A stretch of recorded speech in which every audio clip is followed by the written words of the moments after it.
One of my dreams came true. I got to go to Switzerland for the first time. One of my dreams. If you don't know this about me, I'll tell you why it was such a big dream of mine, right? My mother is a black woman, Xhosa woman from South Africa. I grew up in South Africa, right? Molweni. My dad is a Swiss man from Switzerland, white man, right? And so I never got to go to Switzerland. And then when I got the chance, I never really made the time, and then I couldn't go there. And then finally now, we went to Switzerland for the first time, and it was liberating. You know, because here's the thing. My whole life, I've always felt like my dad didn't really love me. Okay? And then now, when I went and met him in Switzerland, I was like, no, he's just Swiss. They're all like that. It was a bit weird though, I tried to surprise him though. Right? I tried to surprise him by learning German. We hadn't seen each other for a while, and because he speaks German, I thought I was going to surprise him on the trip. You know, I went on Duolingo, did a bunch of studying, and I got to Germany, got to like practice the whole thing, got to Switzerland, I was like, oh, this is it. And I was ready. I was like, I'm going to surprise my dad. I planned to get to his house, knock on the door. He was going to open it, be surprised, like, oh, Trevor. Then I'll be like, Papa, ich spreche Deutsch. He was going to be like, oh, ich liebe dich. Be like, die net am. It was going to be a whole thing. I had it all planned out. Didn't go according to plan. I got there. He was surprised. He was happy. But as soon as I spoke, I was like, Papa, ich spreche Deutsch. And he was like, don't do that. Don't do that, huh? No, don't do that. No. Learning German has been a weird journey for me. You know? Because I want to speak it because most of my family speaks it on my dad's side. But I've learned a few things about my German which haven't been great. I was in Germany visiting some extended family in a place called Cologne. Beautiful city. If you've never been, you should go. Stunning place. And one of my friends, Rolf, was with me in the city, right? And so one day Rolf turns to me and he's like, Trevor, you know, today maybe we should go have a traditional German meal, yeah? You want to eat something traditionally German? Yeah, we're going to take you, okay? I was like, oh, that sounds amazing, Rolf. What are we going to have? He's like, okay. Have you heard of Subway? So I don't think that's German, Rolf. He's like, nine. I'm just saying to understand the chain, right? Where you're going to be having the sandwiches and you are having the bread and you are choosing the toppings. I was like, yeah, no, Subway works, man. He's like, okay. So I want to take it to a German version, yeah? Better than that, better. Like with the best bread and the best meat, you have to go. And so he took me and he wasn't lying. And so we go to the sandwich shop. It's like 50 years old. Everything is in German. We walk in and I was like, oh, this is it. Might not be my dad's house, but this is where I can practice my German. And my friend Rolf looks at me. He's like, Trevor, would you like me to order? I was like, no, Rolf, I'll order the food. He's like, okay, you're going to buy the food? I was like, no, you're going to buy. I just want to order it. I just want to practice my German. He's like, but they might not understand you, yeah? Because you know German can be different. I was like, yo, I got this, Rolf, I got this. So I walk up to the counter. The woman was really friendly as well. She's like, Guten Tag, kann ich dich helfen? And I was like, Guten Tag! Ich will ein kleines Brotchen haben, bitte schön. Das schwarze Brotchen mit der Käse und das Schinken, bitte schön. Und gib für mich ein Pepsi-Cola, danke.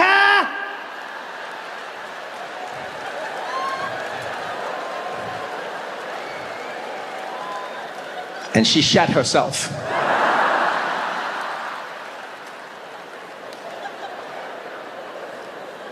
I'll never forget the look in that woman's face. She was petrified. She stared at me and she was like, oh, der schwarze Hitler. Which means the black Hitler.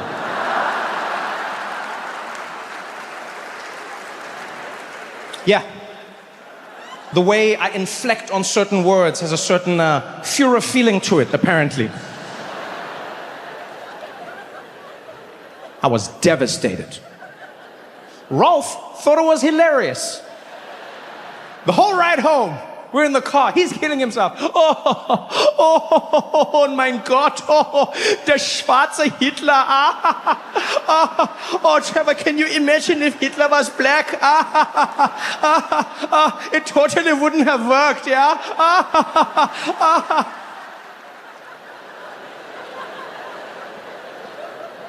Like, Rolf, it's not that funny.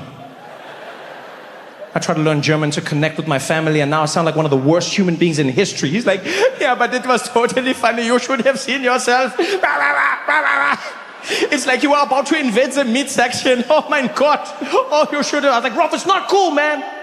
I'm in pain right now. He's like, calm down, Trevor, calm down, yeah? Indulge me meine Schadenfreude, okay? He actually taught me a new word that day. Yeah, never heard it before. Schadenfreude. German word. Schadenfreude. Right? It means to take great joy in the pain and suffering of others. Fun fact, that word was never translated into another language. I wonder why. Pretty insane word, right? Schadenfreude. Why would you want that? To indulge in others' pain and suffering. Why would you? You know, but then when I thought about it, I was like, it sounds terrible, but we all do it.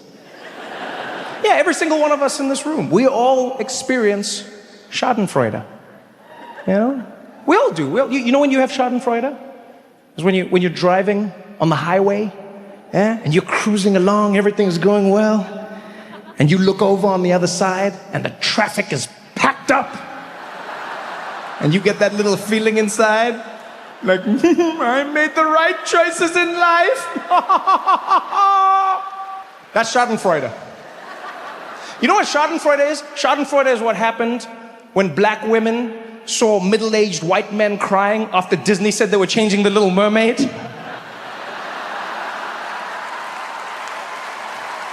That's Schadenfreude. That was one of the funniest things I've ever seen in my life. Grown men crying, this is ruining my childhood.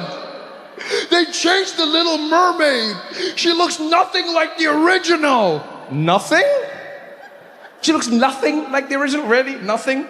There is nothing that reminds you of the original Little Mermaid when you look at her. Nothing at all. You realize the only thing that changed is the color of her skin. This part of the color of her skin.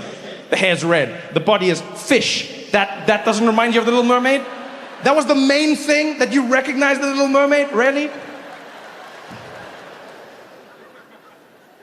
You know what Schadenfreude is? Schadenfreude is what everybody from Ireland and Kenya and Trinidad and Jamaica and South Africa and India all felt when the news came out and said, the royal family has bad news.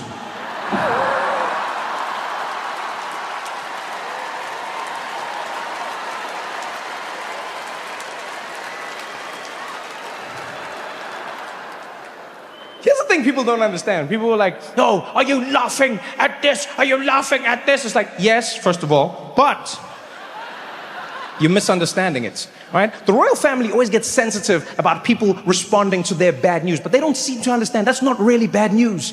Every time the royal family wants us to feel sorry for them, is it really bad news? Huh? They'll be like, please, we ask you for your sympathy right now.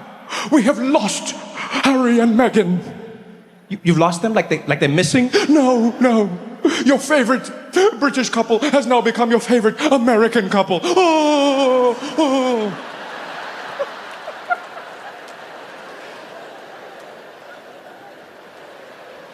The royal family has bad news. Is it bad news? Yes, it is. The queen has died. Died of what? Finishing life. Are you kidding me? I'm not saying someone shouldn't grieve, but she finished life. Do you know how many human beings don't get to do that? She finished it. She died as queen. Died of what? Old age. That means you finished the game. Done. Credits are rolling. Buried with the jewels. Hashtag winning. You want the colonies to be sad? Those are their jewels. Africans were like, can we have our diamonds back? They're like, no. The queen takes them with her. Are you kidding me? People are like, well, I mean, this is not the time to be talking about her. You shouldn't be saying bad things about her. You shouldn't be speaking ill of the dead. No, that's exactly what you should do. Yeah, the perfect time to talk shit about people is when they're dead. All right? Can we agree on this in society? Maybe we should start being nicer to each other when we're alive, and let's talk shit when people die. Right? Do that for me, people. Do that. When I'm dead, say whatever you want about me. When you see me in the streets, just say hi. You know why? Because I'm gone. Like, oh, these people up there and they're dancing on her grave. Yeah, that's what graves are made for. That's why they made them flat. The whole point was that people could come and dance on them. Otherwise, they would have made them slanted so you would slide off. And even in that, the queen is winning. She's got some of the best dancers dancing on her grave. Huh? Could you imagine Africans coming in and they're just there, huh? Doing their thing. And the Irish are like, we're up next. Hey, oh, save us some space on the grave.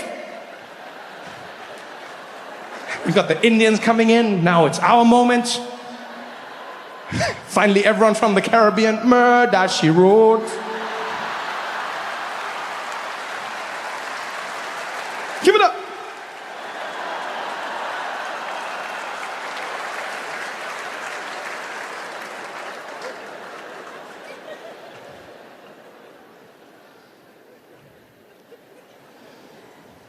One of my favorite things I used to love doing was watching horror movies and then judging people when they made stupid decisions.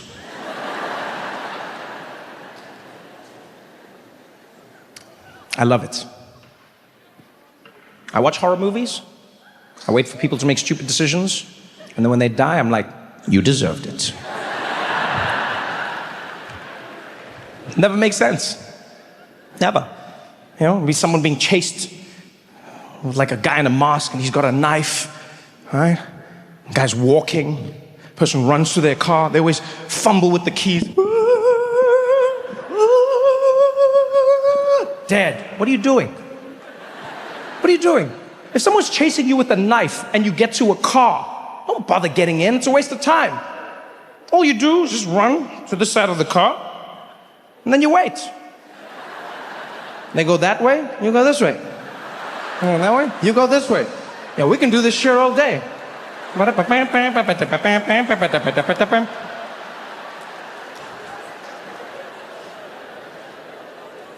People make the dumbest decisions in horror movies. I don't get it. My favorite is when people just have to hide. That's all they have to do. They just have to hide and shut up. For an hour and a half, they can't do it. Like in that movie, A Quiet Place. Have you watched that? One of my favorite movies of all time. Yeah? The one with the aliens, they don't see anything. They just use echolocation to figure out where everyone is.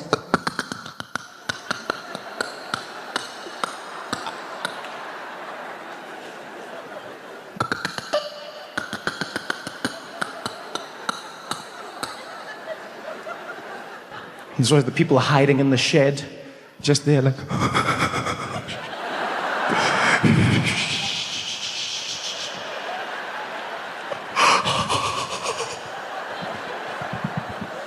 You just have to be quiet, you can just chill. You don't just be there, chilling. You just be sitting there playing Xbox quietly.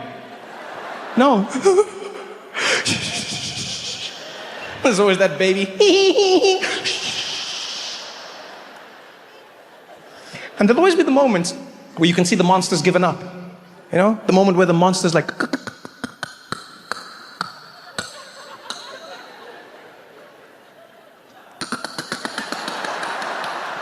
And just as it's about to leave, just as it's about to go, there's always one idiot who jumps up like, I can't take it anymore! Come get me! Ah, dead. You deserved it. Because I never got it, right? I never understood. Why? All you have to do is wait. You just stay inside for long enough and the danger will subside. Why can't you do it? Why is it so hard to just stay inside? And then the pandemic hit. I was like, now I get it. Because we all hit our breaking point. Pandemic made people crazy. I thought we were all going to come together. That's what I believed. From all the movies I watched as a kid, I thought if humans were ever threatened with an existential threat, we would abandon every single fight we were having and we would come together to win. You know?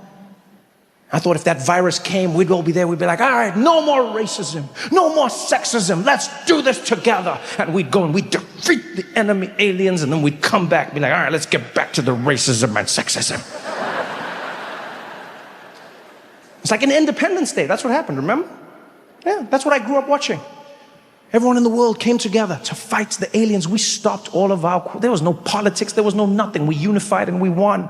And then in real life, what did? We fought each other and we lost. Who was supposed to be a team? Will Smith was supposed to be our hero.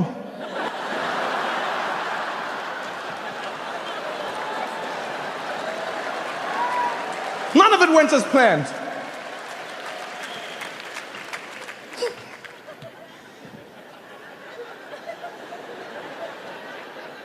I wonder if that's how the dinosaurs went out, you know? Maybe they just couldn't agree on anything. Maybe some warned the others. They were like, there's an asteroid coming down to Earth. Other dinosaurs were like, asteroids are not real.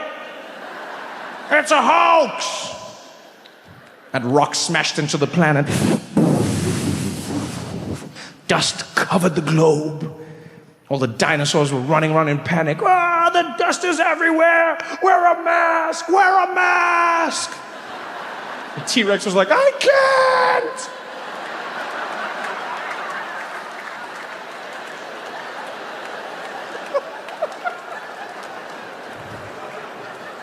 We don't celebrate our heroes enough in this country. So many of our heroes, we chastise them. We bring them down. It's jealousy, it's hatred, umona. Heroes that we don't acknowledge. Greats. After Nelson Mandela, we always go, nobody else can live up to that. Yeah, but there's small levels of greatness. You don't even have to look far. For instance, our great sign language interpreter. Tamsanga. Yankees. The man who made it all happen. Huh? He was there at Nelson Mandela's memorial service. A service that the whole world was watching. And because of that, the service was translated to everyone all over the world. Translated into all languages, including sign language. And so Yankees was there translating for those who didn't understand. Unfortunately, he also didn't understand sign language. Which is a small problem. A problem that he didn't let stop him, people. Where others see obstacles, he saw an opportunity. People go, he's a con man. He's a bloody, how could he do something so deceitful? Yeah, you gotta go, how could he do something so deceitful? That man Yankees showed something so powerful. He's a role model to the children. Because he showed that you shouldn't listen to what people say you can or cannot do. If you believe in yourself and you work hard enough, anything is possible. People told him his whole life, they're like, Yankees, you can't do sign language. He was like, we'll see about that. Bitches. And he did it. He did sign language for the most powerful people in the world. Every single one of them, Yankees was on that stage doing it and doing it well. Nobody even suspected him. Nobody. People were just like, he's doing his thing. People ask questions, where did he come from? Did he sneak? He didn't sneak in. He'd been the official sign language interpreter for the government for the last 5 years. Yeah, official for the last 5 years. And apparently before this, people have complained, but obviously the complaints fell on deaf ears, so nothing was done about it. And so he just carried on. And now he was here, the biggest event of his life, signing for the world. Signing, just making it up in the zone. Nobody suspected. I suspected though. I did. No, I did. Let me tell you why. No. Let me tell you why. Not because I know sign language, but because I know my president. And if there's one thing that's specific, is when Jacob Zuma reads a speech, right? Jacob Zuma reads a speech. He's a very deliberate man. He's very calm, very measured. Takes his time.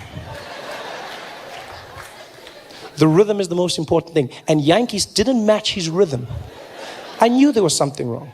You remember this. Zuma was there reading Mandela's Wikipedia page, right? And while he was reading, Yankees was doing totally different, like the rhythm was wrong. Zuma was there like, and thereafter, Nelson Mandela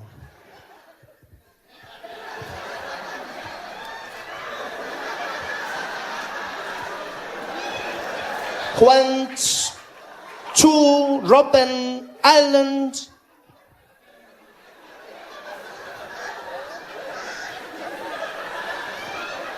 For his imprisonment.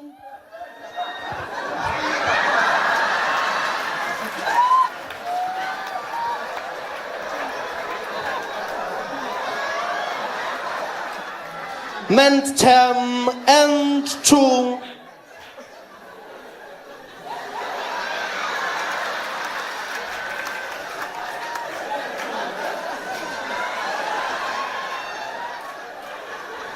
Fight for the rhythm didn't match.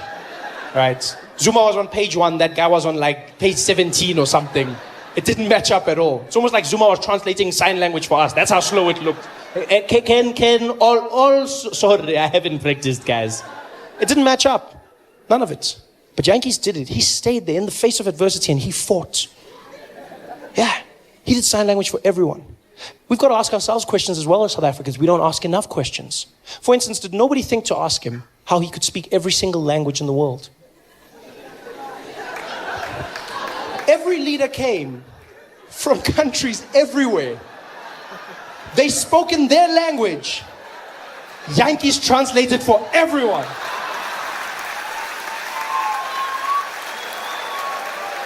Did nobody stop to ask? Even for a second. The president of Brazil is standing up there. Nelson Mandela está bem. Mas de você, de casa, de gosto muito, pela que estava pesado. Nós dos Yankees was there.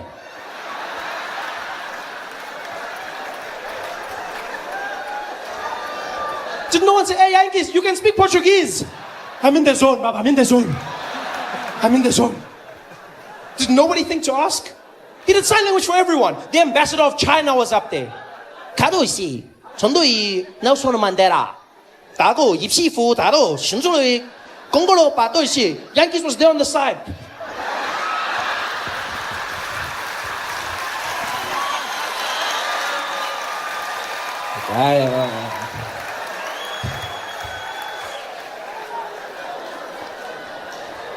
He just made it up. He made everything up.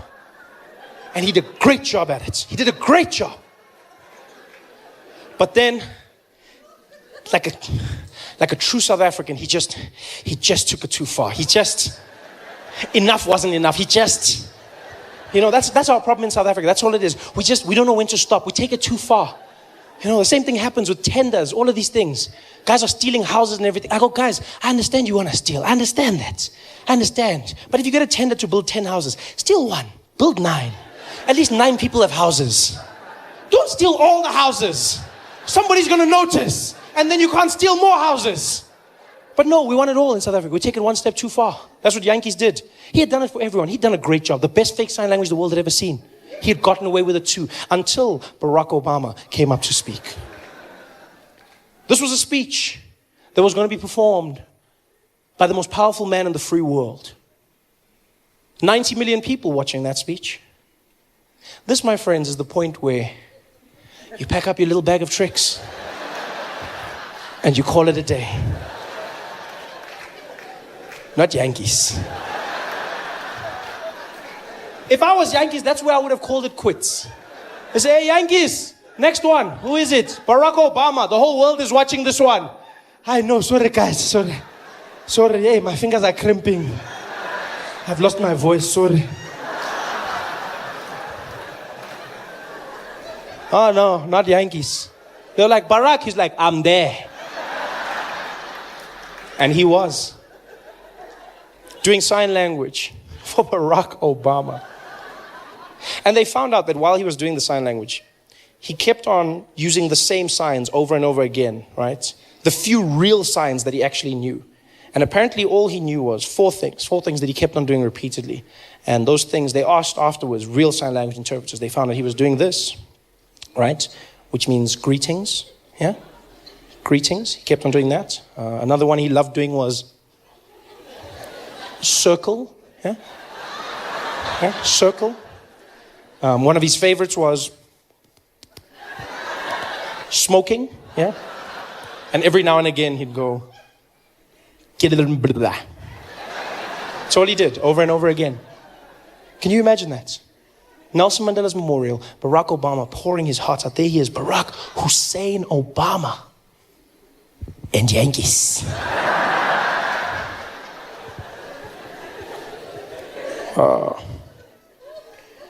As Americans, Nelson Mandela's a man that showed that through peace, you could free not only the prisoner, but also the guard.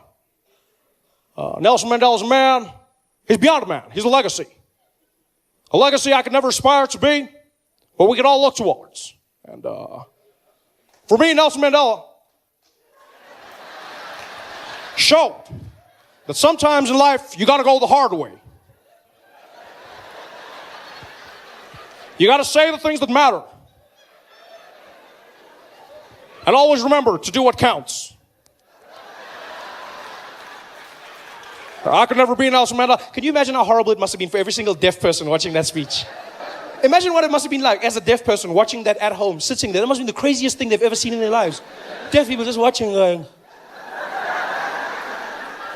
hello? Hello? What? Why is he talking about smoking? Why is he talking about smoking? Talk about Nelson Mandela. I'm talking about, talk about Nelson Mandela. What's wrong? Why is he talking about, what? Hello? Why did he? This is the worst speech ever. There's something wrong with this guy. Barack has a smoking problem. What the hell? Talk about Mandela. This guy, what's wrong with him? This is the worst speech. I can't listen anymore. This is horrible. This is horrible. Tell me when it's finished. I can't do this, man.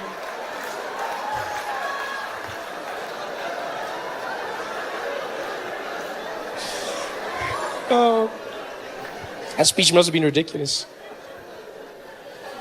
By the way, that's only the second time I've ever told a joke about deaf people, ever. Only the second time. I told one joke when I was starting out in comedy and then I stopped because I believed you shouldn't make jokes about disabled people. It's the wrong thing to do. It's wrong, you know. And I never did it again until one day my life changed. I got asked to do a show in Sun City. I was asked to do a show. Sasol was organizing a going away party for the South African Paralympic team when they were going out to London. And so they invited me. They said, Trevor, we'd like you to come and do a show to perform for Ama Kroko Kroko. We'd like... Oh, you forgot. You forgot that that's the name we gave our Paralympic team. Not a nickname. That was our official name. We had Ama Pogo Pogo, Bafana Bafana, and Ama Kroko Kroko. We called our Paralympic athletes Ama Kroko Kroko, which means the broken things. A bunch of crocs. That is the worst thing you can call a disabled person ever. Ama Kroko Kroko. That is what we call. You got Ama Kroko. That's probably what Reva said to Oscar that night. That's the only thing I can think of. Don't you call Ama Kroko Kroko? Ah! Ama. So anyway, I was doing a show for Ama Kroko Kroko, right? And because I'm there, I did no jokes about disabled people or anything that could be seen as offensive. I did nothing like that. And after the show, I was meeting some of the guys. Everything went well. And one of the athletes came up to me, and I'll never forget this till the day I die. He came up to me, and he was partially deaf. And he introduced himself, and he was a fan, a great fan. And he was like, hey, Trevor, hey, man, how are you? I said, hey, how you doing, buddy? How are you? Good to meet you. Good. He said, yeah, man, great to meet you. Great to meet you. I'm a big fan. I said, oh, thank you. Thank you very much. Thank you. He said, yeah, dude, like, I love your stuff. You know what? You should have subtitles because, you know, sometimes I don't get it because I'm partially deaf. I was like, oh, I didn't even notice. Yeah, it's cool. Yeah, I didn't even know. I just thought you had an accent. That's cool, man. That's nice to meet you. He said, yeah, that's cool, man. I didn't have a question if you don't mind. I said, yeah, go ahead. He said, how come you never tell jokes about deaf people? So I'm sorry, what? I don't tell jokes about deaf people. He said, yeah, how come you never tell jokes about deaf people? I said, what do you mean? He said, well, you tell jokes about everyone. Tall people, short people, black, white, everyone. But I've never heard you tell a joke about deaf people. Why?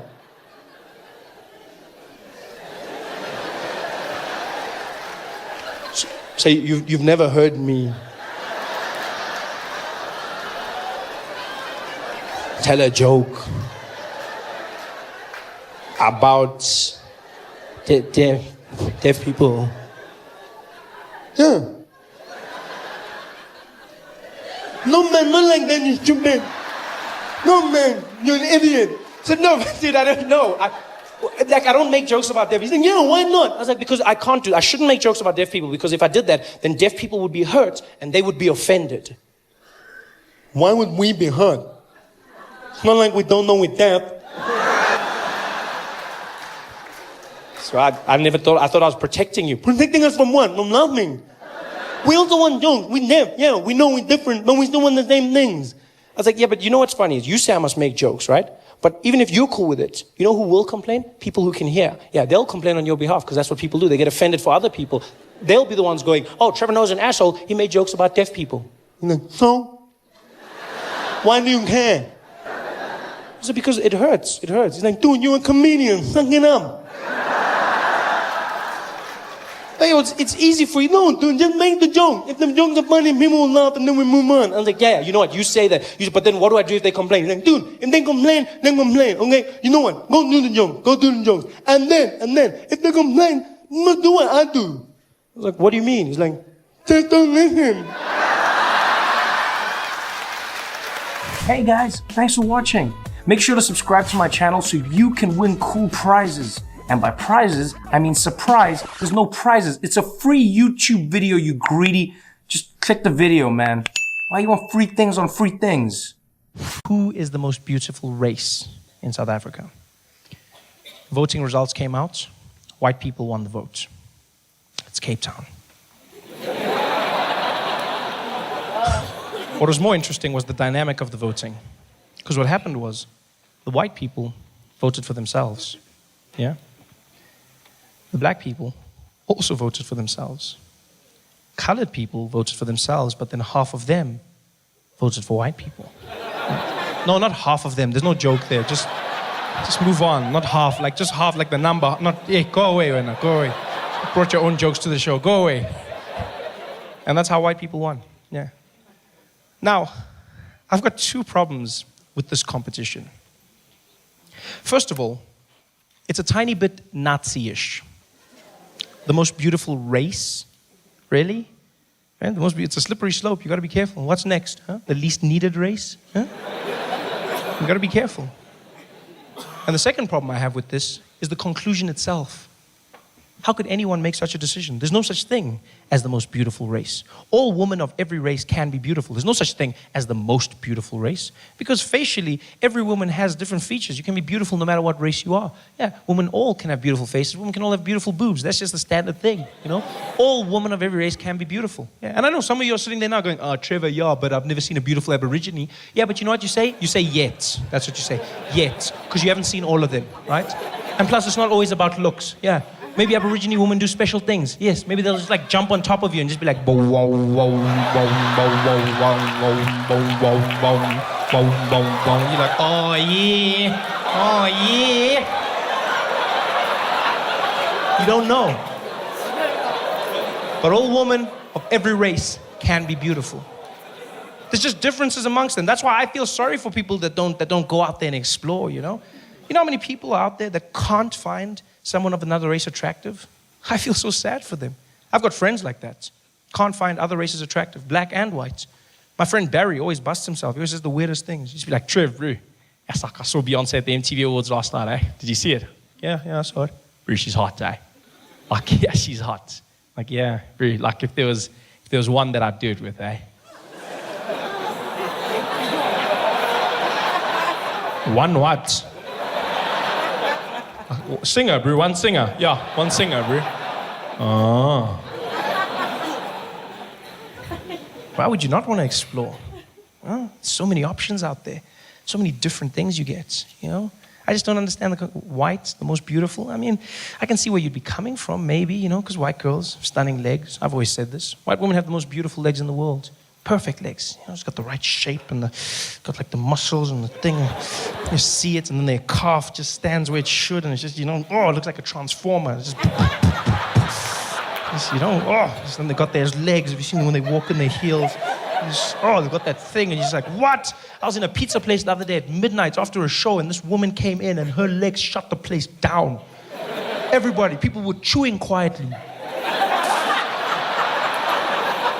She went to the counter. We didn't even see her face. We just saw her legs. She stood there at the counter. All of us are looking. She was just the legs alone was stunning.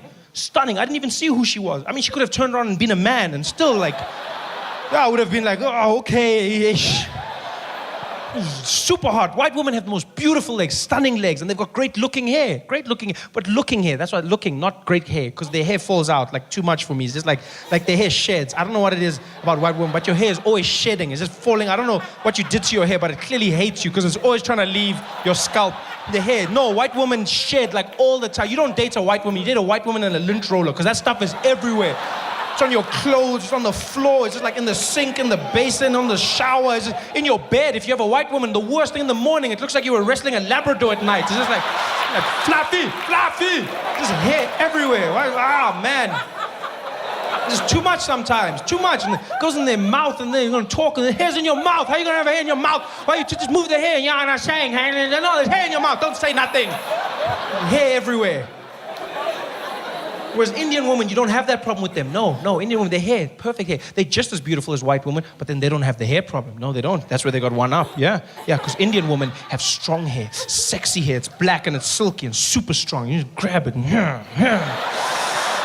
you seen it? Oh, it's just like, just grab it like a chariot. Yeah. Take me to India. Yeah. Oh. Indian women have amazing hair. It's the best hair in the world. You know it's the best hair because even black women wear it. That's when you know your hair is great. When you get other people to wear it.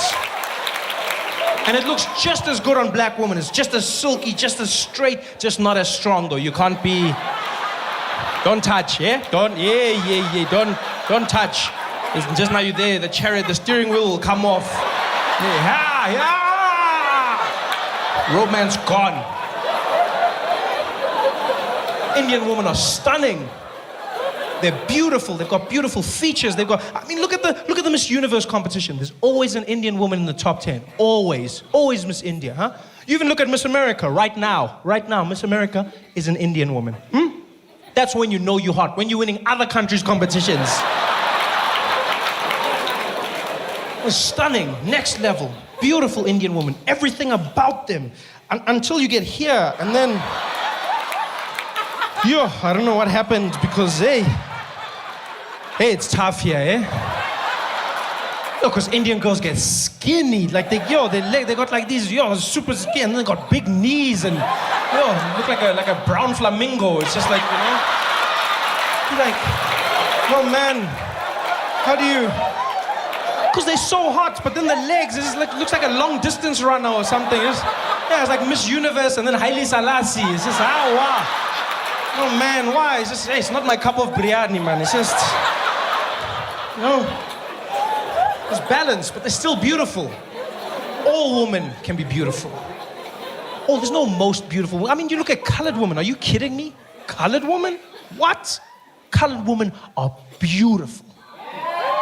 Beautiful and dangerous.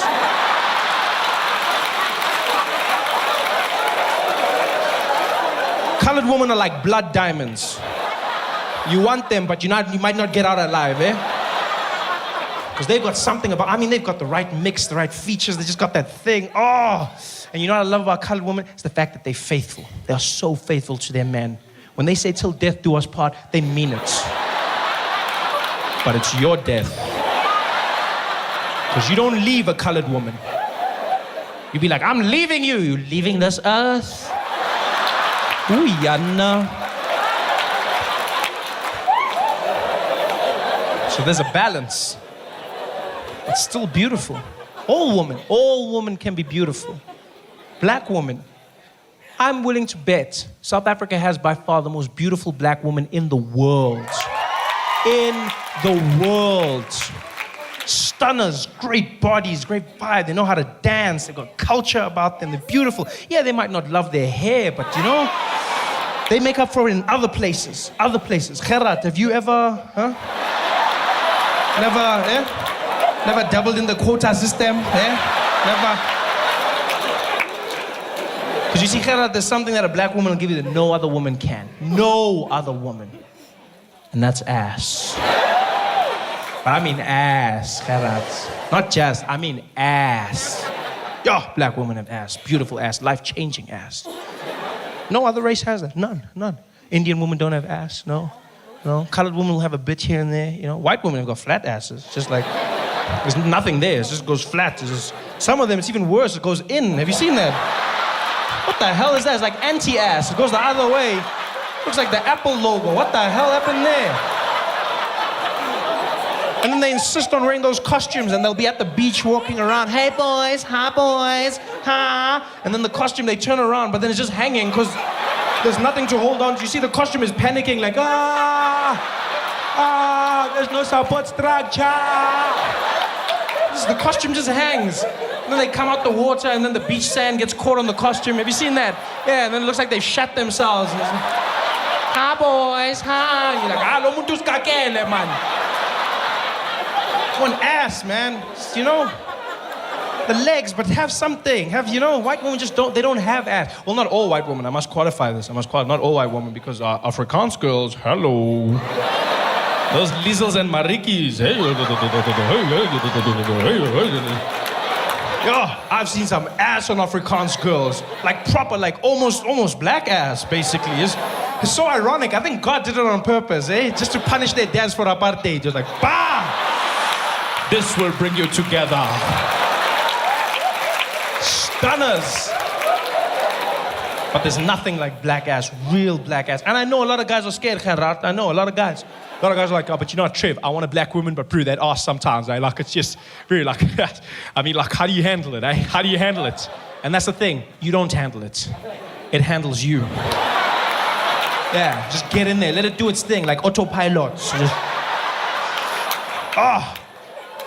And some guys go, yo, but you know what my problem is? It's just too big for me, eh? It's just, no. There's a difference between big and black. You gotta understand that. Black is about shape. Yeah, there's a big difference. People don't get it. You know, because like white girls, a lot of them will have those sad asses. Just like, oh. Whereas black girls, they fill the underwear out. See it, stretch the fabric, make it smile. It's all about the shape. I don't like big, I won't lie. I like medium to small, you know, that's me. Medium to small and firm, but not too firm. Sometimes it gets too firm, it's scary, you know. Yeah, it'll hurt you. You spank it, it'll spank you right back. Just getting that, pa, whoo. That's me though, oh. Some guys like it big, and I know why, because it's fun. It's got a rhythm, it's juicy, you know? You can get lost in that. Oh, yeah, I've seen that. You just give it a spank, you see that little wave that goes to the other side. Ooh. If you're fast enough, you can catch the wave on the other side. Pa! Oh! She'll be there like, 15 love.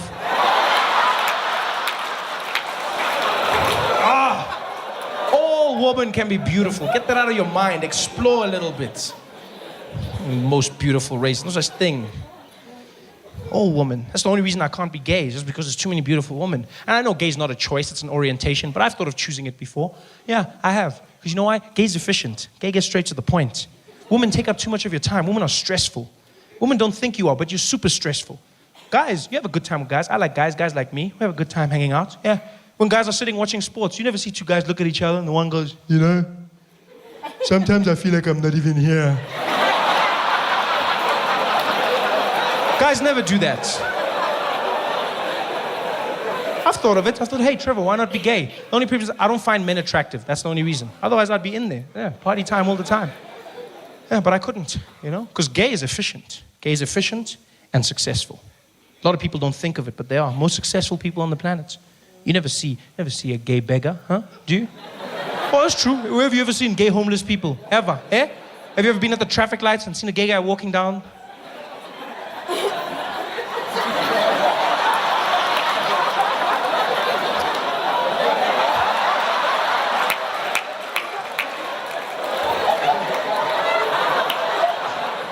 You never seen that? Gay is successful because it's focused and efficient. All the greatest leaders of our time, all the greatest dictators, all those who conquered were gay. Yeah, all of them. Think about them. the Genghis Khans, yes. All of those guys were gay. Yeah. Attila the Hun, the stories of them being gay. They basically had slaves that they had sex with male slaves. Alexander the Great conquered half of Europe and Asia. He too was gay. All of these stories, all of them. Julius Caesar, the Roman Empire, they were gay. And it was normal then. I mean, they didn't even wear pants. You knew these things. Yeah. Anytime is tea time there. Yeah. And you know it's gay. It's just history. You know, it loses it over time. It gets lost in translation. But you know Julius Caesar was gay. Because you read the story. What happened that one fateful night? He was surrounded by a group of men.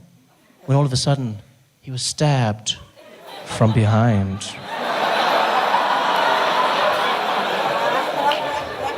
That's gay.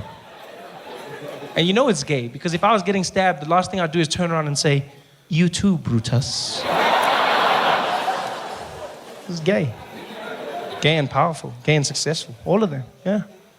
Shaka Zulu was gay, yeah. Oh, Trevor, Baba, too soon, yeah, too soon. What's wrong with Shaka being gay? He was a powerful, successful man. There's nothing wrong with being gay. And Shaka was probably gay. You look at all the things that led to it, all the things that showed, huh? The dress code or the undress code of his soldiers. All of his soldiers, Shaka demanded, had a six-pack, leopard skin, ass out. Shaka did everything with these men. In fact, Shaka would go on long trips with his soldiers. No women allowed. And on these retreats, he would preach to them. He would tell his soldiers, do not seek the love of a woman, for it'll make you weak. If you want to be strong, seek the love of your fellow man.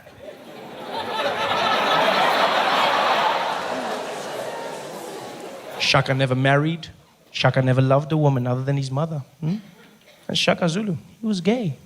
Yeah, there's nothing wrong with it. People go, Trevor, he was strong, he's not gay. Yeah, gay doesn't mean weak. No, it doesn't. Shaka did everything in a gay way. He was the first military dictator to develop the oxbow technique. Remember that? He defeated the British by distracting them from the front, flanking their sides, and penetrating from behind.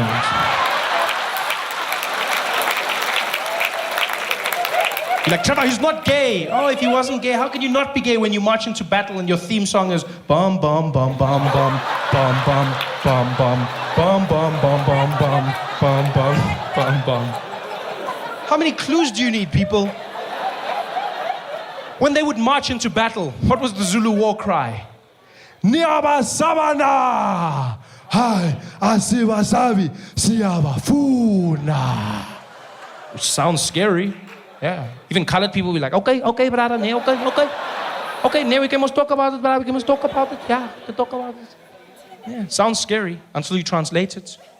And then you realize what these men were shouting at the beginning of every battle as they looked into the enemy's eyes was, are you afraid of these men? No, we are not afraid. We want them. Bum, bum, bum, bum, bum, bum, bum, bum, bum. Well, you guys have been fantastic, Johannesburg. Thanks for coming out. I had a great time. Good night. Tiny little airport, and I was flying out, and I was coming to New York, right? And so I'm in Burbank Airport, and I go through security, and then for some reason I was beeping. I don't know why. I walk to the metal detector, and I beep. Go out, beep. Go out, beep. Go out. And every time I have to take something off, I got a beep, and the agent, he's just losing it. The whole time he's like, take that off, take it off. And I'm going like, beep, beep, beep, beep. He's like, take that off, take it off. And I come back, he's like, take that off. He's getting more and more angry. I'm basically naked right now, and he's losing it. Like I felt like an underperforming stripper. It was horrible. He's just like, And finally he's like, you know what, just get out here. So I walk to the side, he's like, go ahead and put your hands up. I put my arms up, and he whipped out a little personal metal detector. Yeah, it looks like a midget sword, right? But they call it the wand. That's what they call it, the wand. And so he whips that out, yeah, because that $100,000 machine, that's play. Shit just got real. And so he looks at me and says, go ahead and stick your hands up, sir, and just keep them right there. So I put my arms up, and he scans me. He's like,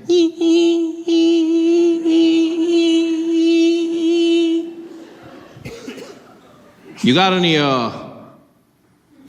metal objects on you? I'm like, well, then what was that for? If you were going to ask me anyway, Then what was this? The foreplay to my honesty? What is this? Why? And then, as if he can't do this right, he calls for backup. He goes, I'm gonna need you, wait. Can we get Velasquez to gate 10, please, Velasquez to gate 10. And he calls for a man by the name Velasquez, who I'm assuming was the best wander that they had. Because he wasn't even on the floor. They called for him, and Velasquez emerged from the back offices of the TSA. And he walked out, and the energy changed. People bowed their heads as he walked past. Everyone gave him a little nod. You could see he was special, and he didn't look like it. He didn't look like much. You know, Velasquez was a little Mexican man, very long mustache, big chest, and he was very short, really, really short guy. But he didn't feel short. Like, he looked short, but he didn't feel short. Do you know what I mean? Like he had this thing. You know those short people that are so confident, it looks like they just chose to grow low. He had that energy. And so Velasquez walks down towards where I'm standing with my agent. My guy tries to apologize, says, I don't know what's going on. I silenced him with one move of his hand. He's like, no, I go. And he stepped up, he looked me in the eye, and he's like, sir, you got to stand for side and not give God for that, okay? Don't touch nothing on the moving, okay? None of that. And I didn't know what he was saying. But I knew what he meant. And so I stood there, I raised my arms, and as I did, he whipped out his wand. And he started using it all over me, and as soon as he did, I knew why he was who he was. It was the most magical thing I've ever come across in my life. The way he wielded that wand was unlike anything I've ever experienced. I felt like I was being blessed. I just stood there with my head down as he went all over me, just blessing me with his power. It was something special. It was like a force and energy. It's all, like on the outside, you still heard that beeping. It was like, ee, but in my head, I heard a lightsaber. That's what I heard. It was like,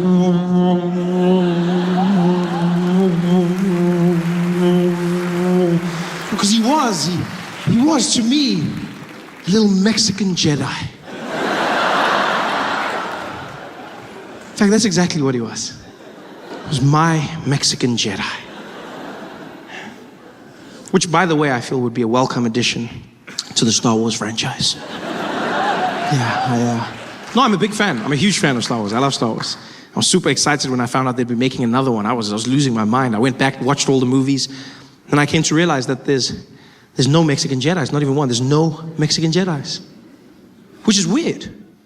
Because when you look at it, technically speaking, Star Wars is a vision of America in a distant future. So,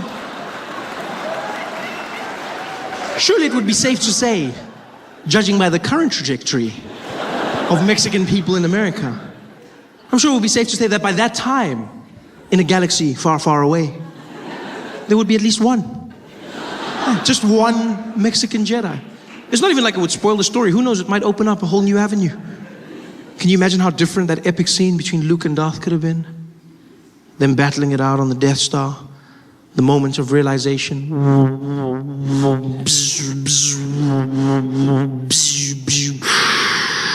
Luke.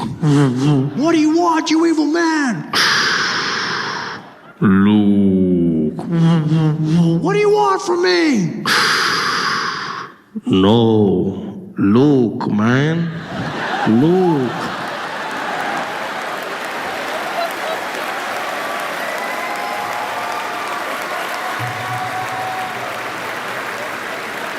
It's your father, man. Hey guys, thanks for watching. Make sure to subscribe to my channel so you can win cool prizes. And by prizes, I mean surprise.